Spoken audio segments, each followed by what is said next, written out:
Gold, trusted gold buyers. మీరు తాకట్టు పెట్టిన బంగారాన్ని విడిపించి ఈ రోజు ఉన్న మార్కెట్ ధరకు కొనబడను. Hi, welcome to my show. Trinatharao sir, నమస్తే. నమస్తే అండి. So Anakapalli August 7 release. So ఆ సినిమా కారణంగా మిమ్మల్ని కలవడం చాలా ఆనందంగా ఉంది. అయ్యో, సినిమా లేకపోయినా కలవచ్చు. లేదు, చాలా రోజు నుంచి వెయిట్ చేస్తున్నాను మీ ఇంటర్వ్యూ కోసం. సో అనకాపల్లి వాళ్ళకి కుదిరింది కాబట్టి సో ఆ సినిమాకి థ్యాంక్స్. అయితే నేను స్ట్రైట్గా పాయింట్కి వచ్చేస్తున్నాను. అనకాపల్లి అనే ఒక ఊర్లో ఓ రకమైన సినిమాలు చూడడానికి స్నేహితులందరూ డబ్బులు వేసుకొని దొంగచాటుగా థియేటర్లోకి వెళ్ళి చీకట్లో ఎవరికి కనిపించకుండా ఆ సినిమాలను చూసి ఎంజాయ్ చేసి వచ్చిన ఒక కుర్రాడు అదే అనకాపల్లి పేరుతో ఒక పెద్ద స్కేల్లో సినిమా తీసే నిర్మాతగా మారడం ఎలా అనిపిస్తుంది ఈ జర్నీ మొత్తం? చాలా హ్యాపీగా అనిపిస్తుంది. కానీ ఇన్ఫర్మేషన్ బాగానే ఎవరిచ్చారు మీకు? మీకు అనకాపల్లి ఫ్రెండ్ ఎవరైనా ఉన్నారా? సార్ చాలా హ్యాపీగా అనిపిస్తుందండి నిజంగా. దానికన్నా ఇంపార్టెంట్ ఏంటంటే సార్ అనకాపల్లి థియేటర్స్లో కూర్చొని సినిమా చూస్తూ ఏ రోజుకైనా నా సినిమా ఈ అనకాపల్లి స్క్రీన్ మీద పడాలని కలలుగానే ఒక కుర్రాడు ఈరోజు ఆ సినిమానే నిర్మించి అదే పేరుతో అనకాపల్లి రేపు చూడబోతున్నాడు August 7th అన్న క్యూరియాసిటీ నాకు ఇంకా ఎక్కువ ఉంది. సార్ ఊరికి వెళ్ళబోతున్నా సినిమా చూడడానికి? అవును సార్. అంటే నేను మా ఫ్రెండ్ నాయుడు గారు, కాండ్రేగుల నాయుడు గారు ఇద్దరం కలిపి ఈ బ్యానర్ పెట్టాం. అయితే మాకు ఈ సినిమాకి మాత్రం మా ఇద్దరికి ఏంటంటే మన ఊర్లోనే చూద్దామని బాగా క్యూరియాసిటీ. ఎందుకంటే మా ఊర్లో ఎలా ఉందంటే Anakapalli cinema situation, to be frank చెప్తున్నా, ఈ రోజుకి ఇంకా 2 రోజులు రిలీజ్కి ఉంది. ఇప్పటికి మాకు ఒక్కొక్కరు అంటే నాకు 10 టికెట్లు కావాలి, 50 కావాలి, 100 కావాలి అని చూస్తాం కదా. అలా కాదు, షోలు బుక్ చేసుకుంటున్నారు. ఒక షో మాకు కావాలి, ఒక షో మాకు ఏ టైం షో ఇస్తావు అంటే వాళ్ళ ఫ్యామిలీ మెంబర్స్ అందరూ మొత్తం కలిపి వాళ్ళ సినిమా చూడడం కోసం. కరెక్ట్. మేము ఫస్ట్ టైం అసలు నా డైరెక్షన్లో కూడా నాకు ఎప్పుడు ఫోన్ కాల్స్ మాకు ఒక షోలు ఇచ్చేసేయండి అని ఎప్పుడు రాలా. ఇలాంటి ఎక్స్పీరియన్స్ లేదు. కానీ టికెట్లు బాగా డిమాండ్ నా సినిమాలకి అడగడం, కొంచెం మాట్లాడి టికెట్లు ఇప్పి ఆ టికెట్లు నాకు చెప్పు కొంచెం. ఇది ఎప్పుడు ఈ ప్రెజర్ నా ప్రతి సినిమాకు ఉంది. ఎందుకంటే ఆల్మోస్ట్ సక్సెస్ఫుల్ సినిమాలే తీశాను కాబట్టి ఎక్కువ ఈ ప్రెజర్ అనుభవించాను. ఈ సినిమాకు విచిత్రం, షోలే అడుగుతున్నారు. ఇప్పుడు మాకేంటంటే ఇలా షోలు ఇచ్చేస్తే జనరల్ పబ్లిక్కి అందరూ చూడాలి కదండి, ఇది ఏమైనా డిస్టర్బ్ అవుద్దా అని ఆలోచనలో పడిపోయాం నేను, మా నాయుడుని ఇద్దరుని. అదే వస్తున్నప్పుడు కూడా అవే ఫోన్ కాల్స్ మాట్లాడుకుంటూ వచ్చే అక్కడికి. సార్ సినిమా ఇండస్ట్రీలోకి వచ్చి ఇక్కడ డైరెక్టర్గా సెటిల్ అవ్వాలన్న ఒక కుర్రాడు చాలా కలలు, కానీ ఒక్కరోజు రూమ్లో తినడానికి కూడా భోజనం లేకపోతే సద్దినీళ్ళు తాగి బతికిన కుర్రాడు, చేతిలో డబ్బులు లేకపోతే దొంగ ఫంక్షన్కి వెళ్ళి తిన్న కుర్రాడు ఈరోజు అదే సినిమా ఇండస్ట్రీలో ఒక పెద్ద డైరెక్టర్గా ఎదిగి తర్వాత ప్రొడ్యూసర్గా మారి ఒక సినిమాని నిర్మించి రిలీజ్ చేయబోతున్నారు. ఆల్రెడీ మీరు ఒక సినిమా రిలీజ్ చేశారు. సో ఇంకా పెద్ద స్కేల్కి వెళ్ళి ఇప్పుడు ఈ సినిమా రిలీజ్ చేయబోతున్నారు. సో ఈ ప్రయాణం ఎలా అనిపిస్తుంది? సినిమా ఇండస్ట్రీలో ఏమీ లేని రోజు నుంచి, అన్నం కూడా లేని రోజు నుంచి నిర్మాతగా మారి కొన్ని వందల మందికి పని కల్పించి ఈరోజు సినిమా రిలీజ్ చేయబోతున్నారు. ఈ ప్రయాణం ఎలా అనిపిస్తుంది? నిజంగా గ్రేట్ అండి. అంటే మీరు అన్నది చెప్తున్నాను, ఆ రోజుల్లో అసిస్టెంట్ డైరెక్టర్గా ఉన్నప్పుడు పడిన కష్టాలు అవి. అన్నం లేకపోయినా మీరు అన్నట్టు ఏదో కొంచెం రైస్ దొరికితే చాలు ఉడకబెట్టుకొని ఏదో ఈ పూట కడుపు నింపేసుకుందాం, లేదంటే ఏ గుడికి వెళ్ళి పులిహోర తినేద్దాం, లేదా ఏ ముస్లిం మ్యారేజ్కి వెళ్ళి తినేద్దాం. ఈ లైఫ్ స్టైల్ అయ్యింది నా లైఫ్లో. ఇవన్నీ నిజంగానే జరిగినాయి. అయితే అందుకనేసే నేను ప్రొడ్యూసర్గా మారిన తర్వాత నేను ఒక రూల్ పెట్టేసా మా ఆఫీస్లో. ఎవ్వరు మన ఫిల్మ్ పీపుల్ అంటే అసిస్టెంట్ డైరెక్టర్లు కావచ్చు, అసిస్టెంట్లు కావచ్చు, లేదా ప్రొడక్షన్ ఎవరైనా సరే మన ఆఫీస్కి ఆ భోజనం టైంకి ఎంతమంది వస్తే అందరూ భోజనాలు చేయాల్సిందే. మరలా ఇంకొక రూలు, అసిస్టెంట్ డైరెక్టర్లు ఎవరైనా సరే అంటే అప్రెంటిస్ టైంలో ఉన్నవాళ్ళు, వాళ్ళకి రూమ్ ఎప్పుడైనా ప్రాబ్లం వస్తే ఆఫీస్కి వచ్చి పడుకోవాల్సిందే. కేవలం మీ సినిమాలకు పనిచేసే ఓవరాల్గా మా ఆఫీస్లో ప్రతిరోజు 10 నుండి 15 మంది అసిస్టెంట్ డైరెక్టర్ పడుకుంటారు సార్. రోజు ఒక 20 నుండి 30 మంది భోజనాలు చేస్తూ ఉంటారు. అంటే అందరూ అసిస్టెంట్ డైరెక్టర్లు, కెమెరామెన్ అసిస్టెంట్లు, అంటే అప్కమింగ్ వస్తున్న వాళ్ళు. అది ఎవరు ఆపరు, ఎవరు ఏమి అనరు. ఎవరు మట్టుగా వచ్చి భోజనాలు చేసేయడమే, వాళ్ళే వడ్డించుకొని వాళ్ళే చేసేసుకోవడమే అంతే. అది ఆ రోజు నాకు ఆ ఎక్స్పీరియన్స్ ఉండడం వల్ల ఆ సిస్టమ్ పెట్టేశారు. బా ఆ, ఎందుకంటే అప్పుడు నాకు అయింది ఓకే, నాకు అయిందని అందరికి అవ్వాలి లేదు కదా. ఈరోజు మీరు పెట్టగల పొజిషన్లో ఉన్నారు పొజిషన్లోనూ అది ఎంతవరకు దేవుడు ఇస్తాడో నాకు తెలియదు. సార్. నాకు అవకాశం ఉన్నంత వరకు అది కంటిన్యూ చేద్దామని చేస్తున్నాను. సూపర్ సార్, చాలా బాగా నచ్చారు ఈ పాయింట్లో మీరు. అండ్ ఇంకో సీరియస్ క్వశ్చన్స్ అనకాపల్లికి సంబంధించి విక్రమ్ సాహిదేవ్. సో లగడపాటి శ్రీధర్ గారి కొడుకు, వాళ్ళకే నాకు తెలిసి 100 కోట్లు 1000 కోట్ల రూపాయల ఆస్తులు ఉన్నాయి. సో వారి సినిమాకి మీరు ప్రొడ్యూసర్గా మారాల్సిన అవసరం ఏంటి అంటే వాళ్ళ కోసం నేను ప్రొడ్యూసర్ని అవ్వలేదు. సార్? నేను మా నాయుడు గారు మా ఇద్దరికి ఎప్పుడు ఒక ఒక బ్యానర్ పెట్టాలి. ఆ బ్యానర్లో మీ రేంజ్ బడ్జెట్ సినిమాలు చేసేటప్పుడు మీరే డైరెక్టర్గా చేయాలి. ఆ, ఒకవేళ మంచి కథ దొరికింది బట్ ఈ బిజినెస్ సమీకరణాలు ఎక్కడో టాలీ కావట్లేదు అన్నప్పుడు మీ రేంజ్ మనం ఉన్నప్పుడు రేంజ్ అని కాదు, మార్కెట్ ప్రకారం అలా ఉండేటప్పుడు మీ పర్యవేక్షణలో మనం సినిమాలు చేస్తూ ఉండాలి అని ఫస్ట్ మేము ఇద్దరమే ఆ మాట అనుకునే దిగాం ఈ ప్రయత్నం. సో అలా దానికోసమే ఈ బ్యానర్స్ పెట్టింది. అయితే ఈ అనకాపల్లి కథకి ఇతను మాత్రమే ఎందుకు, విక్రమ్ సహదేవ్ మాత్రమే ఎందుకు సార్? అదే చెప్తున్నా. విక్రమ్ సహదేవ్ అన్న పర్సన్ ఎవరంటే మా శ్రీధర్ గారు వాళ్ళ అబ్బాయి. ఎప్పుడు నేను శ్రీధర్ అని పిలుస్తుంటా, ఎప్పుడు ఫస్ట్ నుంచి అలవాటు. ఆయనకి నా సినిమాలు చాలా ఇష్టం బాగా. ప్రతి సినిమాకి ఫోన్ చేస్తాడు, త్రినాథ్ నాకు ఇది నచ్చిందమ్మా, ఇక్కడ ఈ పర్టికులర్ ప్లేస్లో ఏదో కొంచెం నాకు కనిపించింది కానీ బట్ ఓకే పాస్ అయిపోయింది, బట్ ఇంకొంచెం ఇలా ఉంటే ఈ డిస్కషన్ మా ఇద్దరికి ఎప్పుడు ఉండేది. ఆయన కూడా 10-11 సినిమాలు నిర్మాత.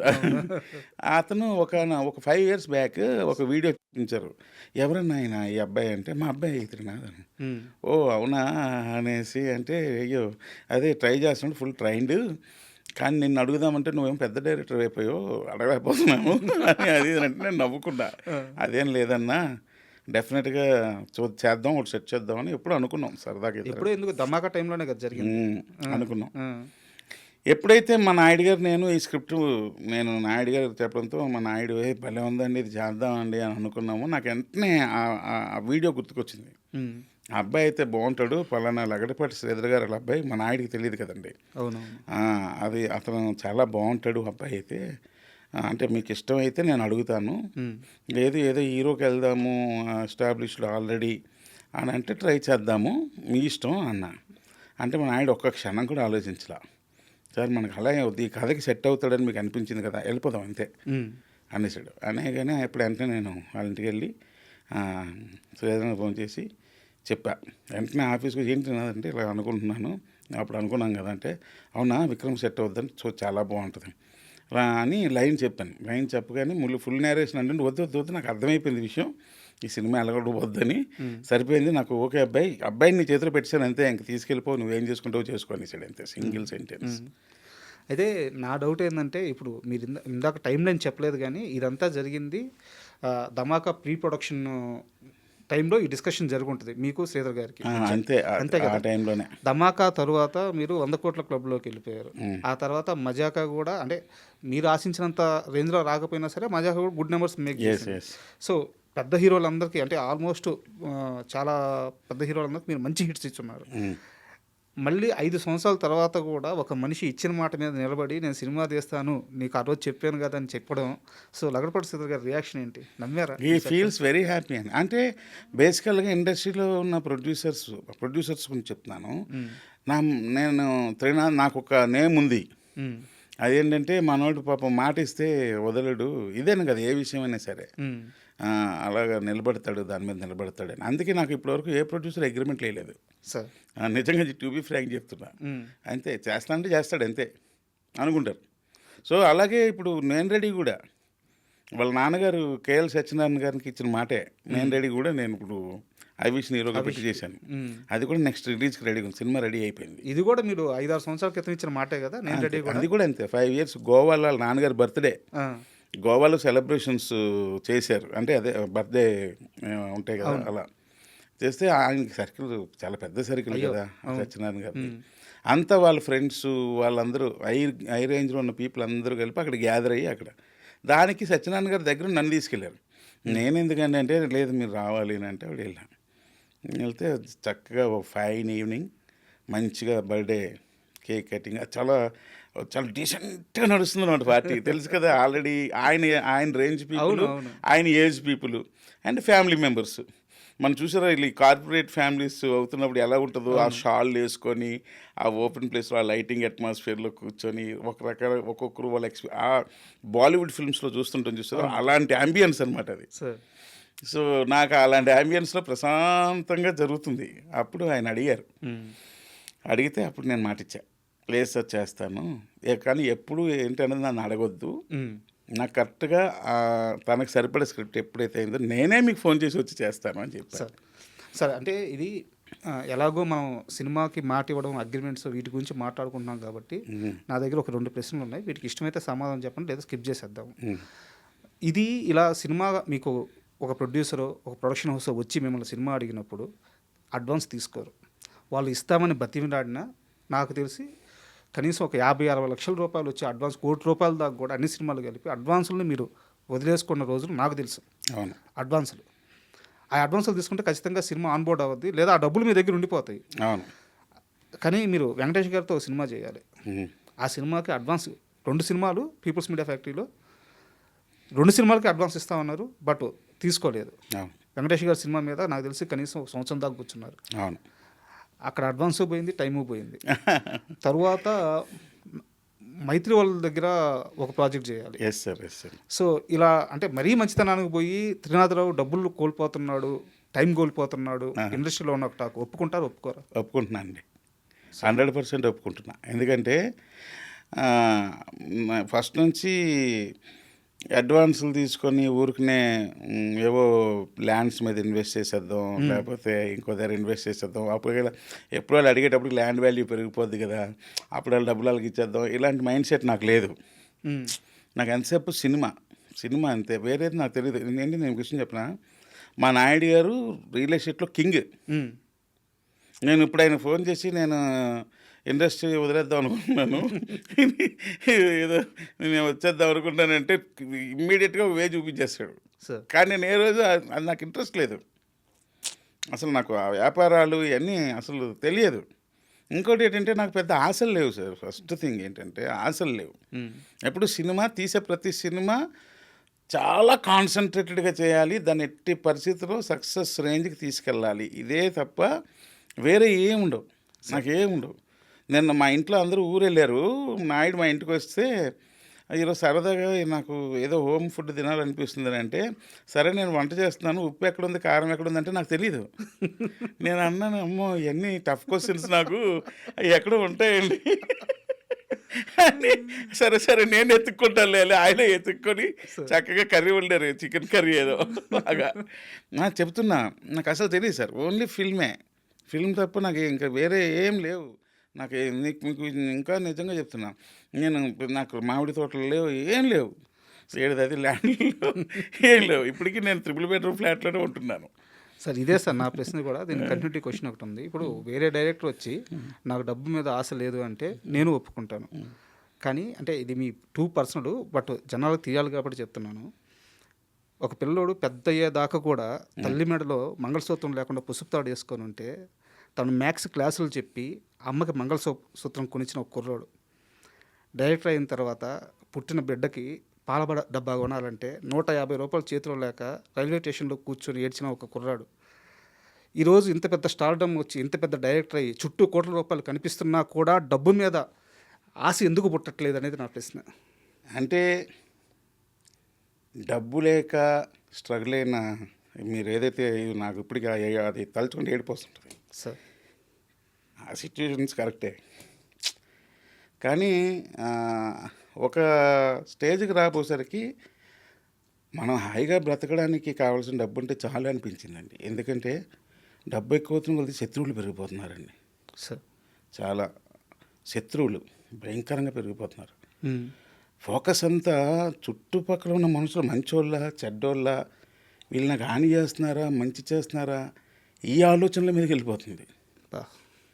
అసలు ఏంది ఇది, నా డైవర్షన్ అయిపోతుంది నా మైండ్.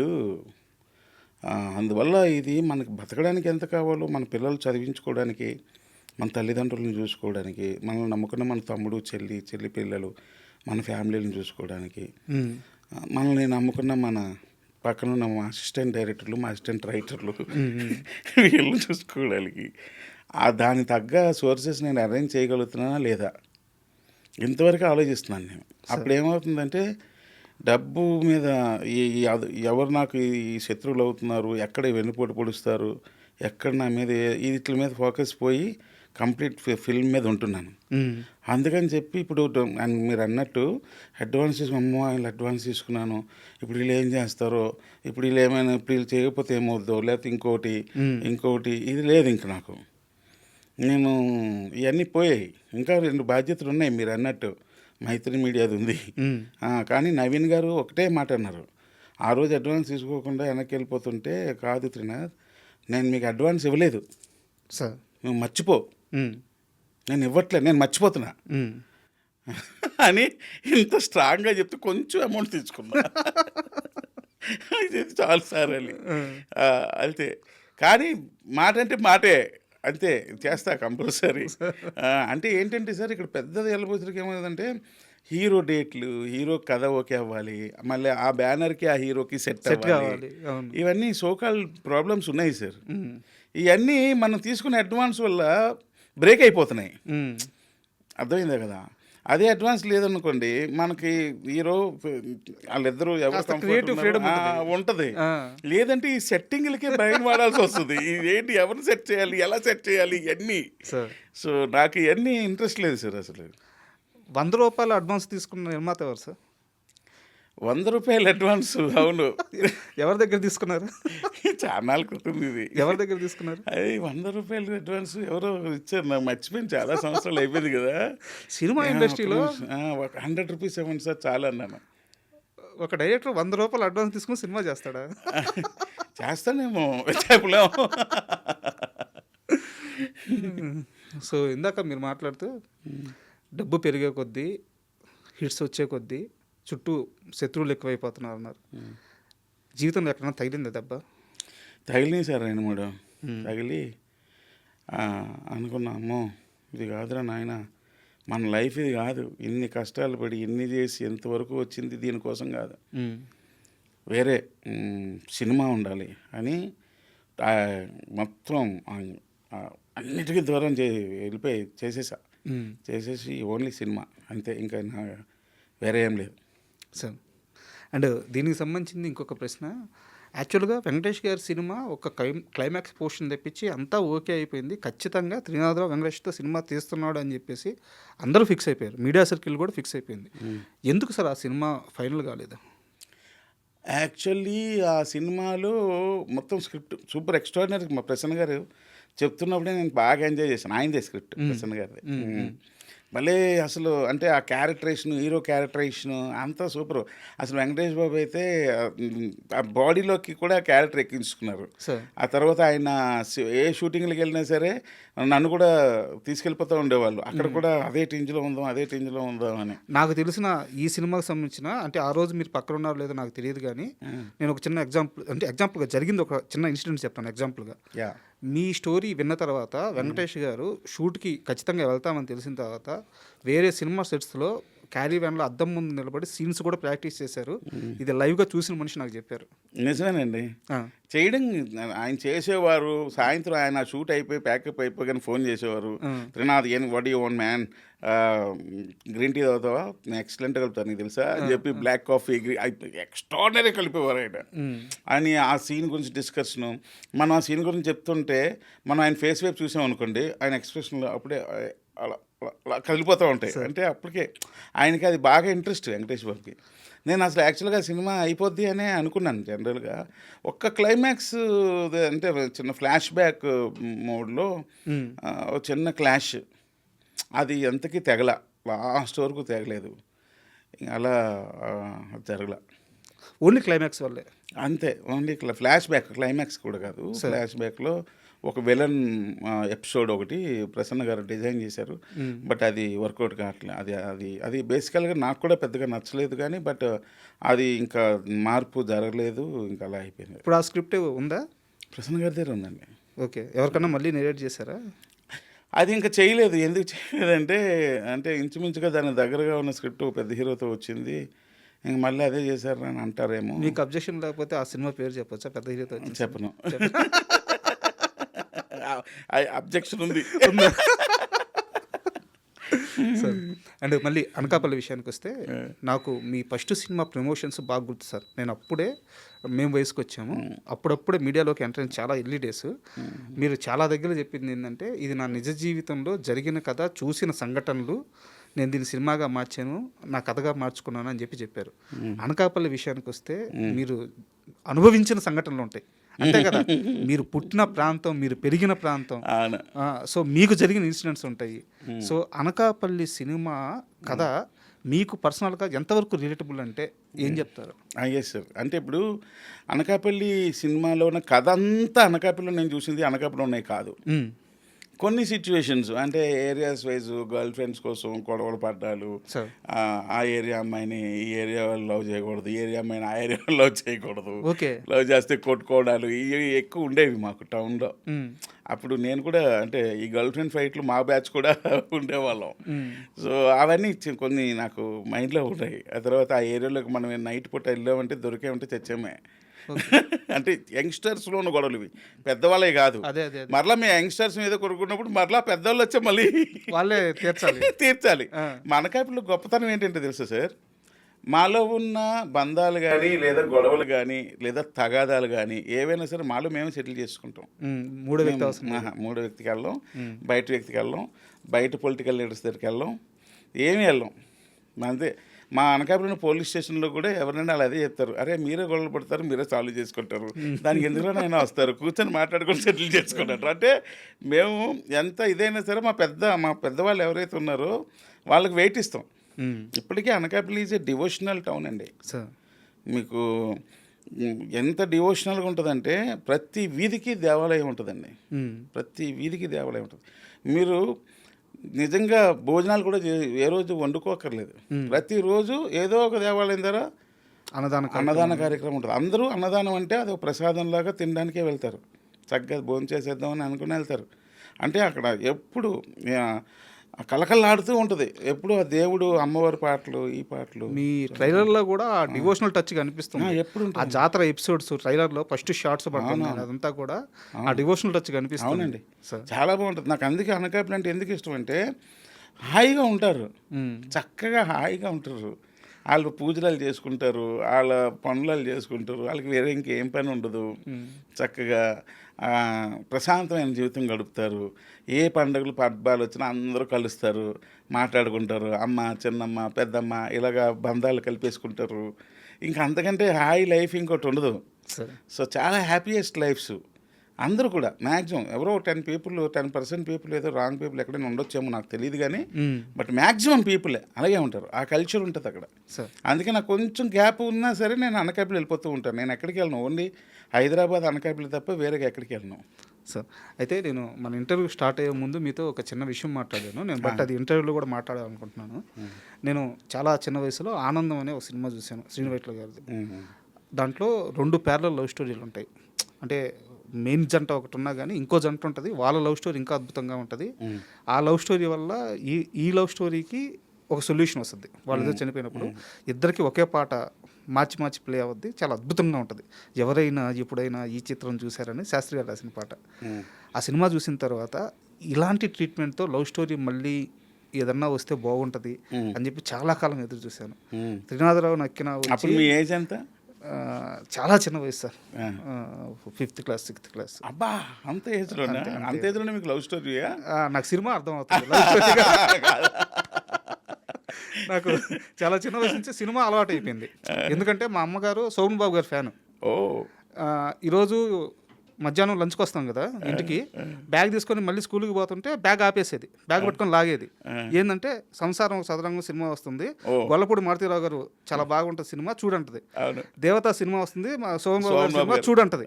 అదేంది మా అంటే, ఈరోజు ఈ పూట నువ్వు స్కూల్కి వెళ్ళి ఈ 3-4 గంటల్లో ఏమి నేర్చుకుంటావో అంతకంటే ఎక్కువ సినిమా నేర్పిస్తుంది, ఒక మంచి సినిమా నేర్పిస్తుంది. Super mummy, super. అలా చాలా చిన్న వయసులో ఆపేసి ఎక్కువ సినిమాలు చూపించింది. ఓ అందువల్ల సినిమా అలవాటు అయిపోయింది. ఆనందం సినిమా తరువాత నేను చాలా కాలం ఎదురు చూసాను అలాంటి ట్రీట్మెంట్తో లవ్ స్టోరీ అని చెప్పి. శ్రీనాథరావు నక్కిన వచ్చి మేము వయసుకు వచ్చాం సినిమా తీసేదాకా అలాంటి సినిమా మళ్ళీ రాలేదు. ఓ ఆ సినిమాలో నాకున్న క్వశ్చన్ ఏంటంటే భాగ్యరాజా గారిని నెరేషన్ కోసం వాడుకోవాలి, ఆయన ద్వారా నెరేషన్ ఆయనకి చెప్పినట్టు ప్రేక్షకుడికి నెరేషన్ ఇవ్వాలి అని చెప్పేసి ఆయనే సెలెక్ట్ చేసుకోవడానికి కారణం ఏంటి? యా యాక్చువల్గా మీరు ఇందాక అన్నారు చూసారా, ఈ ఈ లవ్ ఫెయిల్యూరు, లవర్ బాయ్ లేదా ఫ్యామిలీ ఇవన్నీ శోభన్ బాబు గారు మీ మమ్మీ చెప్పారు ఆయన స్క్రిప్ట్స్ ఎక్కువ ఉండేవి. నాగేశ్వరరావు గారి ఉండేవి, బట్ ఈ శోభన్ బాబు గారి ఇలా ఉండేవి. అలాగా ఆయనవి కూడా ఎవరు భాగ్యరాజ్ సార్ కూడా అలాంటి స్క్రిప్ట్లు ఎక్కువ వచ్చేవి. సార్ నేను చిన్నప్పుడు ఏవో 1-2 సినిమాలు చూసినట్టు గుర్తు నాకు ఆయనవి.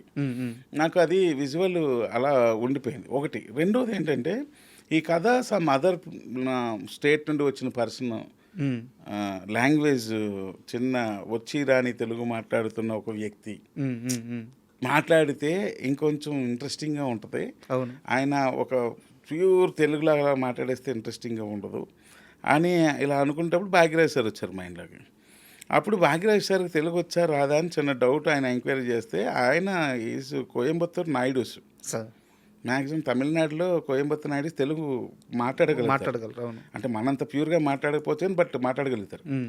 అప్పుడు అది ఒకటి దొరికింది నాకు, అంతే. ఇంక చెన్నై వెళ్ళిపోయాను, ఆయన దగ్గరికి వెళ్ళిపోయి ఇలా కథ చెప్పారు. ఆయన కూడా మీరు ఏదైతే చెప్పారో సేమ్ అదే చెప్పారు. నేను 80sలోనే ఇలాంటి స్క్రీన్ ప్లే ట్రై చేశాను, బట్ కానీ అది హ్యాపీ అప్పుడు ఎవరికి అర్థం కాలేదు త్రినాథ్.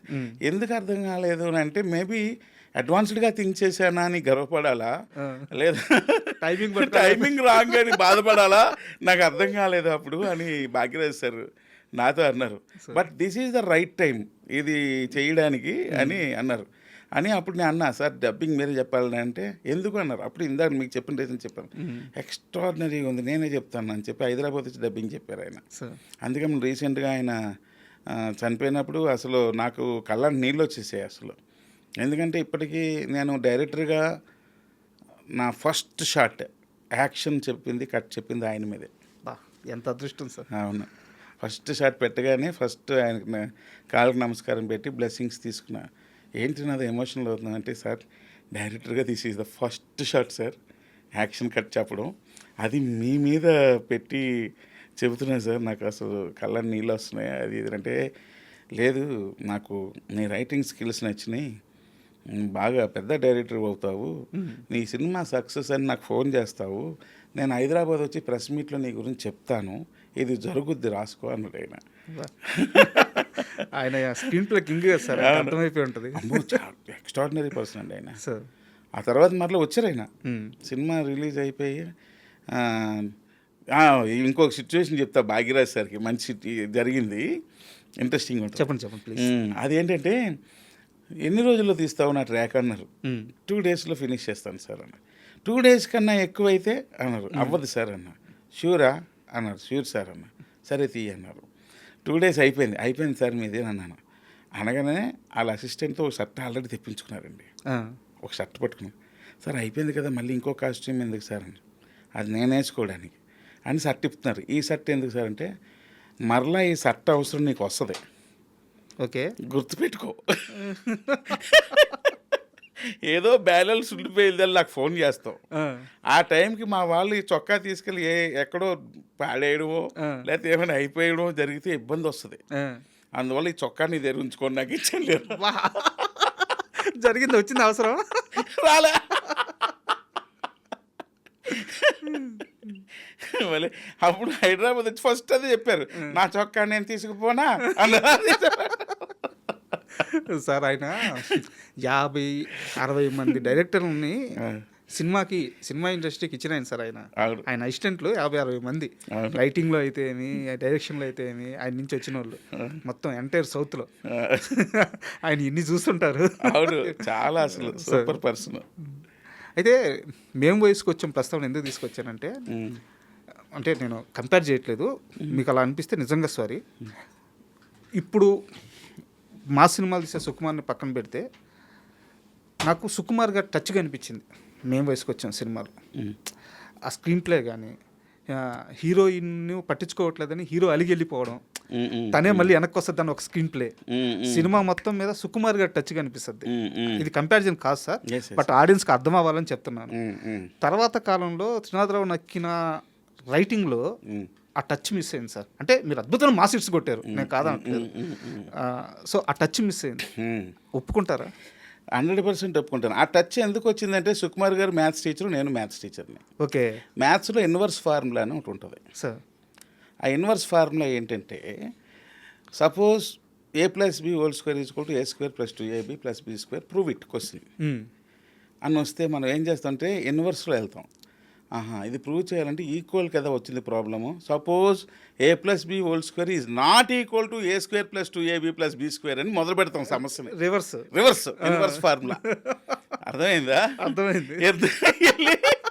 దానివల్ల వచ్చిన స్ట్రగుల్స్ అన్నీ చెబుతూ అబ్బా ఇలా మొదలెట్టడం వల్ల కదా ఈ ప్రాబ్లమ్స్ అన్నీ వస్తున్నాయి, అది ఎందుకు అదే కరెక్ట్, a+b² తీసుకుంటే a² + 2a + b² అని చెప్తాం. అదే ఫార్ములా లవ్ ట్రాక్లకి అప్లై చేసింది. ఆయన మ్యాథ్స్ టీచర్ అదే అప్లై చేశారు, నేను మ్యాథ్స్ టీచర్ అనుకుంటే అది అప్లై చేశాను. మీరు అతి పెద్ద కమర్షియల్ ఫార్ములా అని చిన్న సూత్రంతో చెప్పేశారు. సినిమా సక్సెస్ ఫార్ములా అదే. సో దాని తర్వాత మిస్ అయిన దానికి కారణం ఏంటంటే, మేము వేసుకొచ్చాంకి తర్వాత నాకు చాలా అప్రిషియేషన్స్ డైరెక్టర్గా. అమ్మో ఇక మామూలు కాదు, ఇండస్ట్రీలో అందరూ పొగడతలు. మన ప్రసాద్ ల్యాబ్లో షోలు వేసేసే వాళ్ళు అందరూ ఏమనే వాళ్ళు వేసేసాం మన ఇండస్ట్రీ వాళ్ళకి. అప్పుడు దాసనారాయణరావు గారు బ్రతుకున్నారు, ఆయన విపరీతమైన అప్రిషియేషన్స్. ఇవన్నీ బాగున్నాయి, అందరూ షాళ్ళు కప్పుతున్నారు, దండేస్తున్నారు, యాపిల్ పండు ఎత్తున్నారు, కానీ సినిమా ఎవరు ఇవ్వట్లేదు. నాకేం అర్థం కాల. మళ్ళీ నా సమస్యల్లోకి వచ్చేసాయి. అర్థమైంది కదండి. అర్థమైంది సార్. ఆ టైంలో మరలా ఏదో ప్రీతమని మొదలుకు వచ్చిన అది ఆ స్టోరీ ఆల్రెడీ తెలిసింది. అవునవును. ఆ తర్వాత నేను మైండ్ చేంజ్ చేసుకున్నా. వద్దురా కమర్షియల్ సినిమాలకు వెళ్ళిపోతాం, మన ఊరు చాలా కష్టపడి తీస్తున్నాం కానీ నచ్చుతున్నాయి జనాలకి, కానీ బట్ అంత మనకేమి బ్రేక్ ఉండట్లేదు, మనం కమర్షియల్ ఫార్ములాకి వెళ్ళిపోదాంలే అని ఇంకా ఆ బ్రెయిన్ అంతా కొంతసేపు అలా లాకర్లో ఉంచి ఈ కమర్షియల్ యాంగిల్లోకి వచ్చా మొత్తం. మరలా మీరు అనకాపల్లి సినిమా చూస్తే మరలా కొంచెం ఆ ఐడియాస్తో ఉంటుంది. Wow, super. ఎప్పుడైనా కలిసారా సుకుమార్ గారిని మీరు? చాలాసార్లు కలిసాను. సో మీ మధ్య డిస్కషన్ ఏముంటుంది?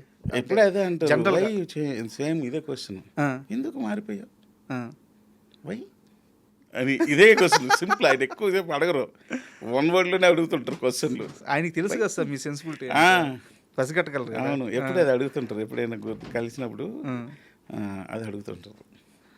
Super sir. అయితే ఇంకో క్వశ్చన్ వచ్చేసి, ఒక మనిషి ట్రావెల్ అయ్యేటప్పుడు సక్సెస్ వస్తూ ఉంటుంది, బట్ ఆ సక్సెస్ తన ఒక్కడికే కాకుండా తన చుట్టూ ఉన్న వాళ్ళకి కూడా తెలియకుండా అభ్యాసద్ది, అబ్బడం నుంచి తగలద్ది, వాళ్ళు కూడా ఎదుగుతారు.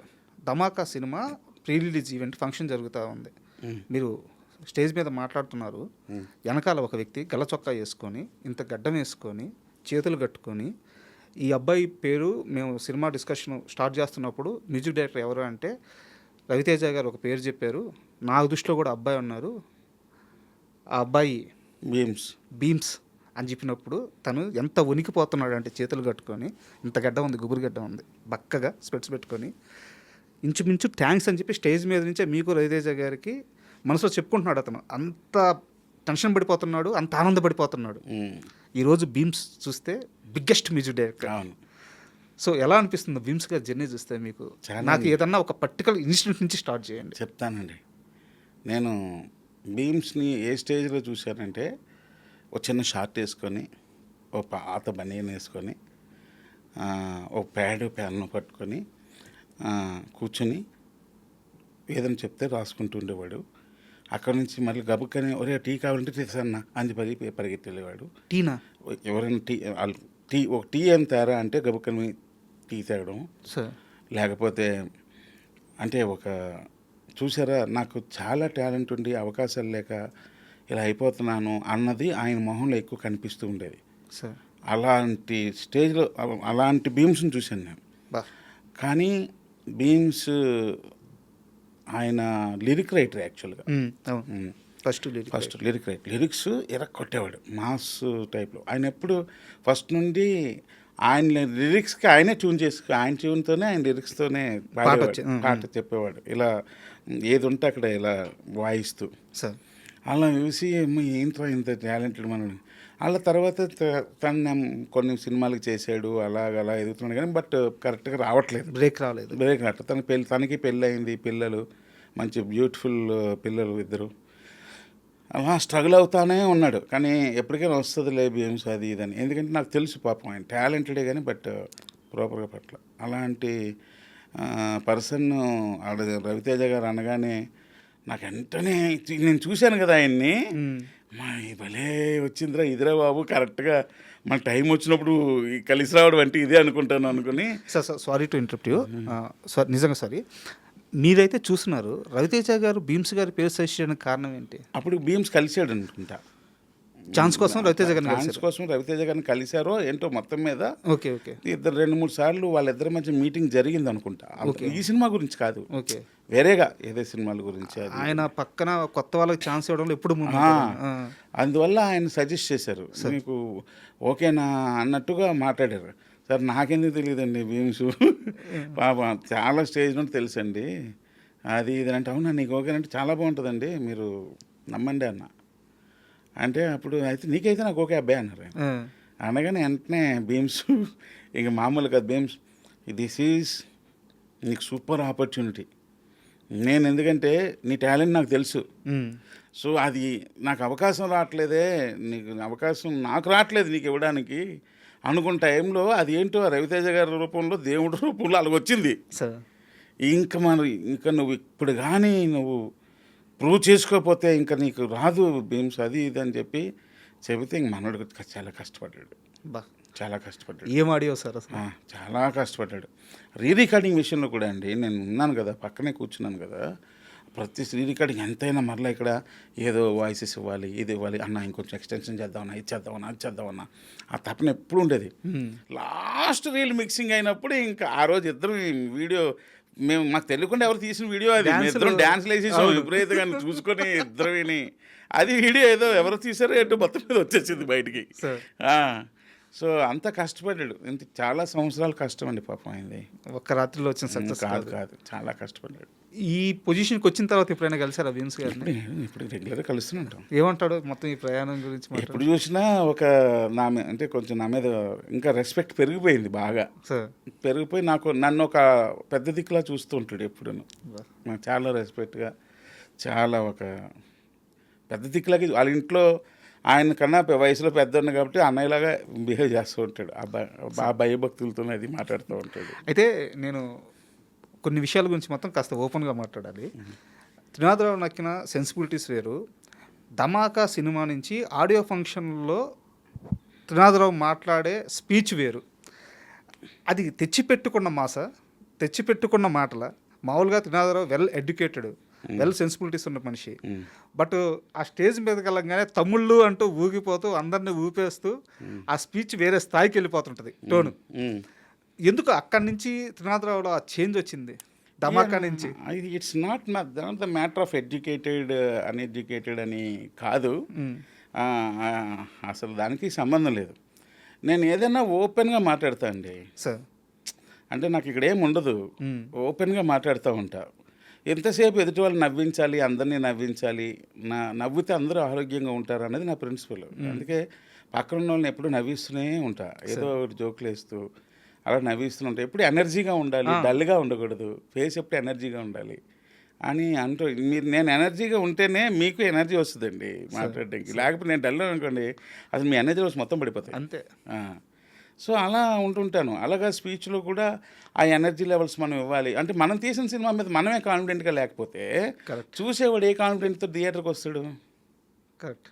వాంటెడ్లీ నేనేదో ఇది చేసేసి అది చేసేసి అట్రాక్ట్ చేద్దామని కాదు, నేను తీసిన సినిమా విషయంలో నేను ఎంత కాన్ఫిడెంట్గా ఉన్నాను, మీరు కాన్ఫిడెంట్గా థియేటర్కి రావచ్చు, అదే అన్నదే కాన్సెప్ట్ అంతే, అంతకంటే ఏముండదు. ఇప్పుడు ఇంకోటి ఏంటంటే మీరు అడిగిన దాంట్లో, ఇప్పుడు మనం స్టేజ్ మీద మాట్లాడతామండి, ఒక్కొక్కసారి అలా మాట్లాడడంలో ఒక వీడియోలో నా రాంగ్ వర్డ్ కూడా ఏదో వచ్చేసి చాలా వైరల్ అయ్యి డిస్టర్బ్ చేసింది, ఇష్యూ కూడా అయింది. ఇష్యూ కూడా అయింది. అది వాంటెడ్లీ అన్నది కాదు. ఇప్పుడు నిజంగానే ఆ రోజు మీడియా అన్నట్టు నేను అంత దరిద్రున్నా కాదు కదా, అదేదో బై మిస్టేక్ నోట్లో ఒక వర్డ్ దొరికింది, అయిపోయింది. మీరు క్షమాపణ కూడా చెప్పాను.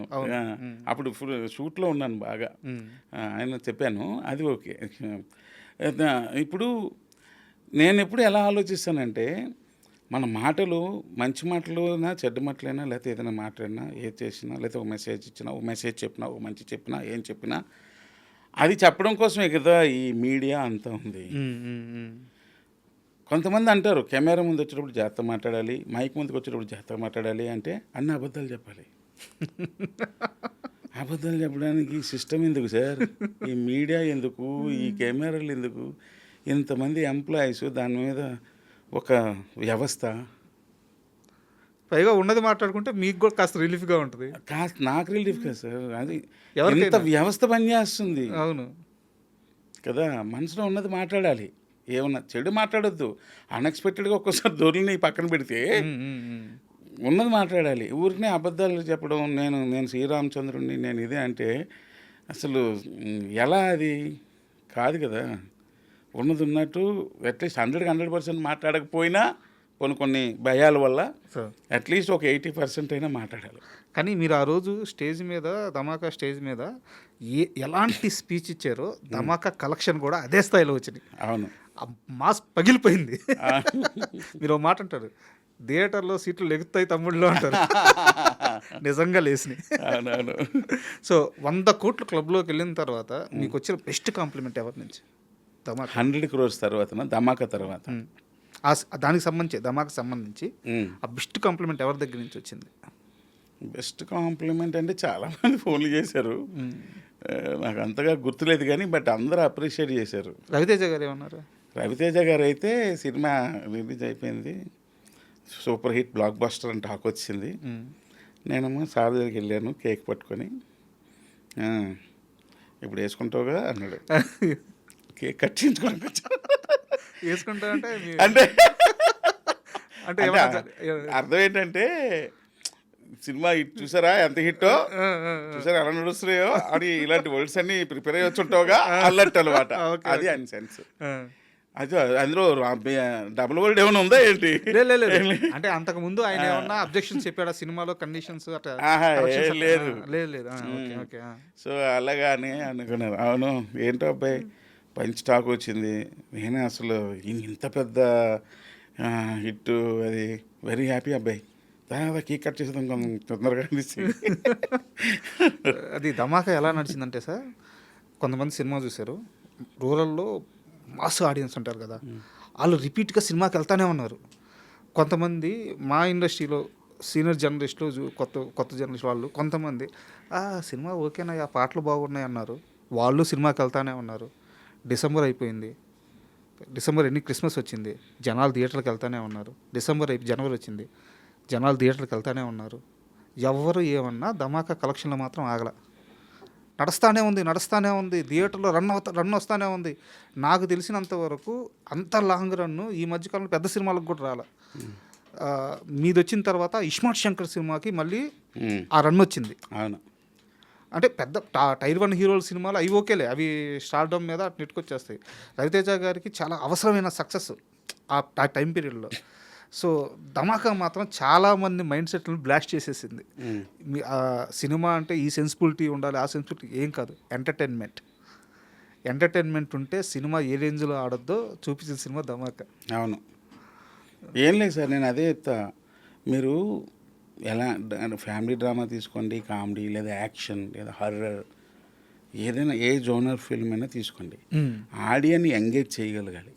మీరు నమ్మిన జోనర్లో ఆడియన్ని ఎంగేజ్ చేయగలిగితే హిట్ సార్. అది ఎంగేజ్ చేయలేకపోతే పోతే అంతే. అయితే ఇదే ధమాకా విషయంలో అతిపెద్ద సమస్య శ్రీలీలని హీరోయిన్గా కాస్ట్ చేయడం. నాకు తెలిసి మీ సెట్లోనే, ఈవెన్ మీ టీంలోనే చాలామంది శ్రీలీలని వద్దు, మ్యాచ్ చేయలేము హీరో గారి పక్కన అని ఆపిన వ్యక్తులు ఉన్నారు కదా. సందర్భాలు ఉన్నాయి, వ్యక్తులు ఉన్నారు. చాలామంది ఏది నన్ను డిస్కరేజ్ చేసిన పరిస్థితులు కూడా ఉన్నాయి. అయినా సరే నేను పిచ్చ రవితేజ గారి ఫ్యాన్ కాబట్టి పట్టించుకోలే. రేపు సినిమా మాట్లాడుతుందిరా మీకు అనుకున్నా అంతే. ఎందుకంటే అమ్మాయిలో ఒక మాస్ టింజ్ ఉంది, ఈయనకి పక్కన హీరోయిన్ మాస్ టింజ్ అవి ఉంటే ఇంకా అసలు సూపర్గా ఉంటుంది కాంబినేషన్ కదా సార్. అయితే ఇంకో ప్రశ్న ఏంటంటే, హలో గురు ప్రేమ కోసమే రామ్ గారి సినిమా నిజానికి చాలా సున్నితమైన లైన్ అది. దాన్ని హ్యాండిల్ చేయడం కష్టం, రాయడమే కష్టం, దాన్ని అసలు హ్యాండిల్ చేయడం చాలా కష్టం. బట్ ఆ సినిమా రామ్ గారికి అంతకుముందు ఆ తర్వాత లేనంత హిట్ ఇచ్చింది. తర్వాత రామ్ గారికి కొన్ని ఫ్లాపులు పడ్డాయి, కొన్ని కాదు ఎక్కువే ఫ్లాపులు పడ్డాయి. హిట్ ఇచ్చిన మీరు ఉన్నారు కదా, మీతో ఎందుకు రామ్ గారు మళ్ళీ ఇంకో సినిమా చేయలేదు? అదేం లేదండి, రామ్ గారు ఇంకో సినిమా చేయలేదు అలాంటి ఏం లేవు. నాకున్న పెద్ద ప్రాబ్లం ఏంటో చెప్పనా మీకు. నేను కథ ఏదైనా అనుకొని ఆ కథ పలానా హీరోకి సెట్ అవుతుంది అంటే నా హీరో దగ్గరికి వెళ్తుంటా, లేకపోతే ఊరికనే నాకు సినిమా ఇవ్వండి ఇది ఇది అని. నా క్వశ్చన్ ఏంటంటే, వాళ్ళు అయినా మీతో టచ్లో ఉన్నారు, రవితేజ గారైనా సరే, రామ్ గారు అయినా సరే, సరే నాని గారు అంటే సరే ఆయన వరుస హిట్స్లో ఉన్నారు. బట్ మీరు నాని గారికి బిగ్గెస్ట్, అప్పటికి ఆయన కెరీర్లో బిగ్గెస్ట్ హిట్ ఇచ్చారు. తర్వాత కాలంలో అంత పెద్ద హిట్ ఇచ్చిన తర్వాత వాళ్ళ సైడ్ నుంచి కూడా ఉండదా, త్రినాథ్ మళ్ళీ ఒక సినిమా చేద్దాం? ఉంటుంది, అందరికీ ఉంటుంది, రవితేజ గారికి ఉంటుంది, రామ్ గారికి ఉంటుంది, అందరికీ ఉంటుంది. మాట్లాడారు మీతో? నేను ఎప్పుడు ఎనీ టైం ఇప్పుడు నేను ఫోన్ చేస్తే రవితేజ గారు వద్దాబాయ్ అంటారా ఏంటి, అవునా సెట్ అయిందా కదా అంటారు, రా అంటారు. కదే ఇంపార్టెంట్, అదే ఇంపార్టెంట్. రామ్ గారికి కూడా అంతే, సెట్ అయిందా కదా అంటారు. ఇప్పుడు చిన్న ఎగ్జాంపుల్ మీకు చెప్తాను, మీరు అడిగిన ప్రశ్నలోనే.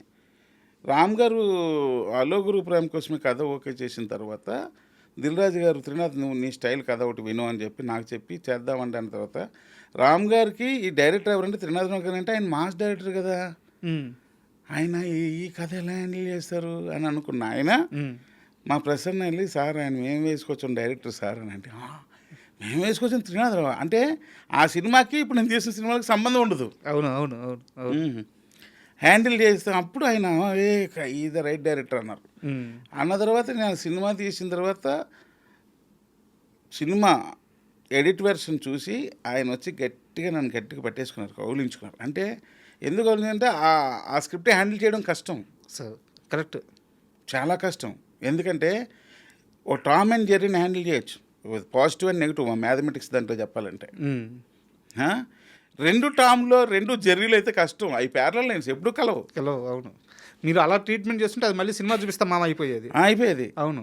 సో ఇది ఛాలెంజింగ్గా ఉంది, బాగుంది అని చెప్పి ఛాలెంజింగ్గా తీసుకొని చేసిన సినిమా అది. నేను సార్ మీరు చూస్తే అసలు ఇప్పుడు టీవీలో పెట్టుకొని చూస్తే మీరు అది అది వదిలే వెళ్ళబుద్దేది మీకు, సినిమా చూసి వెళ్దాం అనిపిస్తుంది. చాలా మందికి ఇష్టమైన మూవీ అది. అవును. ఈవెన్ బాంబే ఎప్పుడైనా వెళ్ళినప్పుడు వెళ్తాను కదండి, అక్కడ పీపుల్ నన్ను చూస్తే ఈ సినిమా గురించే మాట్లాడతారు ఎక్కువ.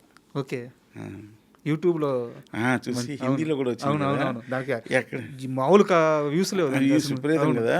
నేను నార్త్ సైడ్ ఎప్పుడైనా వెళ్తుంటే ఈ సినిమా గురించే మాట్లాడతారు ఎక్కువ. సార్ అయితే నాకు యాక్చువల్గా ఏ సినిమానో గుర్తులేదు, మీ సినిమా చూసిన తర్వాత అల్లు అర్జున్ గారు మిమ్మల్ని ఒకసారి ఇంటికి పిలిచి మాట్లాడారు.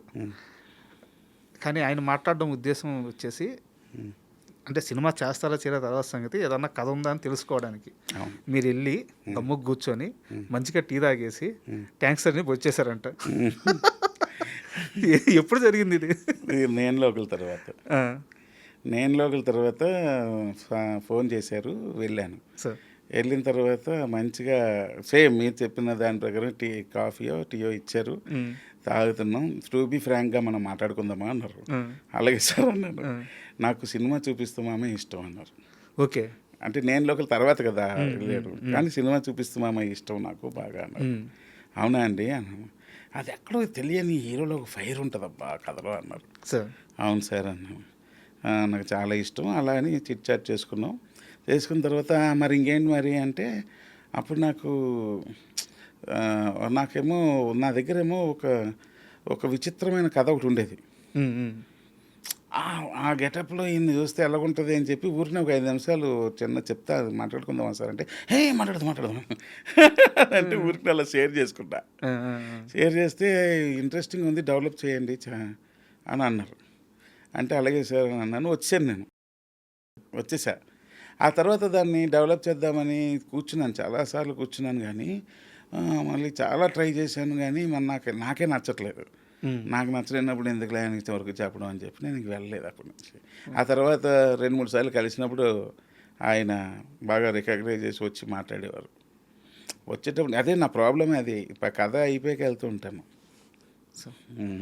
సార్ మళ్ళీ అనకాపల్లి విషయానికి వస్తే త్రినాథరావుకి ఆల్రెడీ సక్సెస్ ఉంది, పేరు ఉంది, డబ్బు ఉంది, డబ్బు పెద్దగా లేదు, మామూలుగా ఉంది.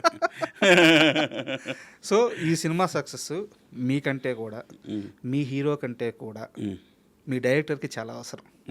First movie. సో ఎలా పట్టారు ఆ డైరెక్టర్ని? అంటే మీకు ముందే పరిచయమా? ఖగేష్ పేరు? ఖగేష్ తమ్మినేని. సో ఆ కుర్రాడు గురించి చెప్పండి. అబ్బాయి నాకు చాలా నాళ్ళ క్రితం, ఇంచుమించు 10 years నుండి పరిచయం. ఓకే. ఎక్కువ బాగా ఇష్టం నేనంటే. ఇక వీళ్ళందరూ నేనంటే మీలాగే మేము వేసుకొచ్చాం ఫ్యాన్స్ వీళ్ళందరూ. ఈవెన్ ప్రసన్న కూడా మేము వేసుకొచ్చాం ఫ్యానే. సో 10 years నుంచి తను షార్ట్ ఫిల్మ్స్ అవి చేసి తీసుకొచ్చి చూపించేవాడు. ఒక తర్వాత శేఖర్ మాస్టర్ ఉన్నారు కదా, ఆయన ఏదో ఒక సాంగ్ ఆల్బమ్ తీయమని తనకి ఇస్తే ఈయన తీసేడు. అవి తీసినప్పుడల్లా ఎడిట్ చేసి నా దగ్గరకు చూపిస్తుండేవాడు. అనే అలా చేశాను, తమ్ముళ్ళలాగా ఉండేవాడు ఎప్పుడు కూడా. నాకు అతనిలో ఆ సెన్సిబిలిటీస్ అవి బాగా నచ్చాయి. అంటే చిన్న టెక్నికల్గా మనోడికి కొంచెం సౌండ్ ఉంది. సో అవన్నీ నచ్చేవి. సరే ఎప్పుడో టైం వచ్చినప్పుడు చూద్దాంలే అనుకునేవాడిని. ఈ స్క్రిప్ట్ అనుకున్నప్పుడు వెంటనే నాకు మనోడు మైండ్లోకి వచ్చాడు. అప్పుడు మనోడు ఎక్కడో ఉన్నాడు, ఫోన్ చేసి నువ్వు అర్జెంట్ రా అని చెప్పి. ఎక్కడో అంటే ఉన్నాడా? సినిమా మీద ఉన్నాడా? ఉన్నాడు, కానీ మనోడు అన్ని షార్ట్ ఫిల్మ్లు అని తిరుగుతూ ఉంటాడు. సో పాత అయితే మారలేదు, డైరెక్షన్ అనే పాత్రలోనే ఉన్నాడు. అది గొప్ప విషయం. 10-11 ఏళ్ళు అయినా కానీ అవును, సినిమా అనే ఆ పిచ్చి వదలలేదు చూడండి. సార్ అంటే ఫోన్ చేసి పిలిచా, ఏం లేదు ఒక కథ చెప్తే ఎలాగుంది విను అన్నాను. చెప్పాను, విన్నాడు. సార్ ఇది నాకు చెప్పారు సార్ మీరు అన్నాడు. ఓకే. ఎప్పుడు చెప్పాను? ఒక 2 years బ్యాక్ ఒక సిచ్యువేషన్లో మన ఇద్దరం ఉన్నప్పుడు చెప్పారండి నేను. ఎస్, అదే ఇప్పుడు సినిమా చేద్దాం అనుకుంటున్నా, అంటే సూపర్ ఉంటుంది సార్, నువ్వే డైరెక్షన్ చెయ్యాను. అమ్మ ఇంత పెద్ద కథ నేను చేయగలను సార్. నేను ఉంటాయి కదా, పర్లేదు, you don't worry, I'm always నీతోనే ఉంటాను, నీ వెనకే ఉంటాను, ధైర్యంగా వెళ్ళు, బాగా డిజైన్ చేసుకో ప్రతిదీని, అది ఏ సజెషన్స్ ఏ సలహా కావాలని అడుగు, రైటింగ్ మొత్తం నేను రాసిస్తాను, యూ డోంట్ వరీ అని మోటివేట్ చేశా. చేస్తే ఫస్ట్ కొంచెం తడబడ్డాడు, కానీ కొంచెం అలా సెట్ అయిపోయాడు. సూపర్. కొత్త కుర్రోడికి ఛాన్స్ ఇవ్వడం అనేది అతనికి ఒక్కడికి అవకాశం ఇవ్వడం కాదు సార్, తన వల్ల ఇంకో 5-6 మందికో, ఒక 10-15 మందికో లైఫ్ దొరకద్ది, టెక్నీషియన్స్ చుట్టూ ఉన్నోళ్ళు. సో ఎప్పుడు ఆ విషయంలో ఒక కొత్త కుర్రోడికి ఛాన్స్ ఇచ్చేవాళ్ళు ఎప్పుడు గొప్పోళ్ళే. ఇంకోటి ఏంటంటే కాగేష్ పాపం ఏం చెప్పినా వింటాడు సార్. కొంతమంది ఉంటారు వితండవాదం చేస్తారు, ఇతను అలా కాదు, ఏం చెప్పినా వింటాడు. ఒకవేళ అతనికి నేను చెప్పిన దాంట్లో తనకి ఏదైనా కరెక్ట్ కాదని అనిపించినా సరే దాన్ని చక్కగా మరలా ఒక ఈ ఊరికినే కాకుండా మంచి భాషతో మంచి బాగా చెప్పగలడు. కొంచెం సెన్సిటివ్ క్యాండిడేట్. సో ఇప్పుడు మీ ప్రయాణంలో ఇప్పుడు దాకా మనం మాట్లాడుకున్నవన్నీ ఒక ఎత్తు, ఈ యాక్టింగ్ ఏంటి సార్? ఇదో కొత్త కాన్సెప్ట్ ఇప్పుడు. యాక్టింగ్ పైగా ఇంద్రజ గారి పేరు అండ్ ఇంకోటి ఏంటంటే ట్రైలర్లో ఎక్కడా కూడా మీ డైలాగు పార్ట్ ఎక్కడ రివీల్ చేసినట్లేరు. అవునవును, అంటే ఒక్కసారి అక్కడే గొంతు ఇప్పుదామని. అసలు ఏంది ఈ ట్రావెల్ గురించి చెప్పండి, యాక్టింగ్ ట్రావెల్ గురించి. అసలు యాక్టింగ్ చేస్తానని అనుకోలేదండి. బేసికల్గా కాలేజ్ ఏజ్లో డ్రామాలు అయ్యి యాక్టింగ్ అది చేసేవాడిని. అది ఎప్పుడు కెమెరా ముందు ఎప్పుడు చిన్నవి ఏవో సాంగ్ మధ్య వచ్చి వెళ్ళాలి అంతేగాని పెద్దగా చేయలే. బట్ ఇది ఫుల్ లెంత్ ఫుల్ లెంత్. మా హీరో మెయిన్ విక్రమ్ కారణం. ఎందుకంటే నేరేట్ చేస్తున్నప్పుడు చూసాడంట, చూసి ఫిక్స్ అయిపోయాడు మెంటల్గా, ఈయనే ఫాదర్ అని. నేను ఎంత చెప్పినా వినలేదు సార్. లాస్ట్కి మా ఖగేష్ అన్నాను, ఖగేష్ ఈ ఎపిసోడ్ ఒక్కటి లాస్ట్ షెడ్యూల్ పెట్టుకో, అప్పటికల్లా ఆయన మైండ్ నేను మార్చేస్తానులే, మంచి ఆర్టిస్ట్ని పెడదాం అన్నా. అలాగే సార్ అన్నాడు. అది లాస్ట్కే పెట్టాడు. లాస్ట్కి అయిపోయాక ఇంక వేరే ఆర్టిస్ట్ని పెడదామని నేను వెళ్దా విక్రమ్ దగ్గరికి వెళ్ళి విక్కి ఇలా ఎందుకు మనం అనవసరంగా మంచి ఆర్టిస్ట్ని పెడదామంటే మీరు చేయకపోతే ఇంక నేను ఇంకా అంటే ఫీల్ అయిపోయాడు, ఒక ఎమోషనల్గా ఫీల్ అయిపోయాడు.